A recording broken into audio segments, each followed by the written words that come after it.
Hi guys, welcome to ட்ரெயினில் போகும்போது டே 52. இன்றைக்கி பார்த்தீங்கன்னா வெனஸ்டே நம்ம நூமாக்கம் தான் போக போகிறோம். நேற்று நைட்டு பழைய ஆஃபீஸ் போனதுனால இங்கே வந்து ஸ்டே பண்ணோம். பார்க்கலாம் இன்னி டே எப்படி போகுது நம்மளுக்கு போகுதுன்னு. நம்மளும் ரேபிடோ நம்பர் கூட கிளம்பியாச்சு. அப்புறம் 8:48 போல் நம்ம ரயில்வே ஸ்டேஷன் போய் ரீச் ஆனோம். பேக்கில் போயிட்டேன். ஆப் ஓப்பன் பண்ணி பார்த்தா ட்ரெயின் செட்பரில் நிற்கிற மாதிரி இருக்குது. சரி அங்கே எத்துமே நடுவில் நிறுத்திட்டு போகிறாங்கன்னு சொல்லிட்டு நான் வந்து ஃப்ரண்ட்டில் ஃபஸ்ட்டு கம்பார்ட்மெண்ட்டில் ஏறினேன். நம்ம நேரம் ஏனி நல்லா இருந்துருக்குது. நம்ம ஸ்ட்ரைட்டாக சேத்பட்டு உள்ளே போயிட்டாங்க.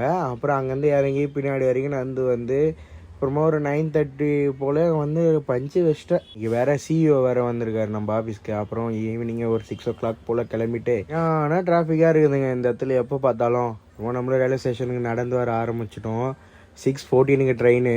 நம்ம 6 o'clock தான் கிளம்பணும். அப்புறமா நம்ம வந்து லேட்டு போல் பாண்டிச்சேரி கிராஸ் ஆகிடுச்சு. அப்புறமா 6:18 போல் ட்ரெயின் வந்துச்சு. அதில் ஏறி நம்மளும் நுங்கம்பாக்கம் வந்து சேர்ந்து விட்டோம். ரயில்வே ஸ்டேஷன்லேருந்து நம்மளும் வீட்டுக்கு நடந்தே வந்துட்டோம். இன்னைக்கு டே உங்களுக்கு எப்படி போச்சுன்னு மறக்காமல் கமெண்ட் பண்ணுங்கள். பாய்.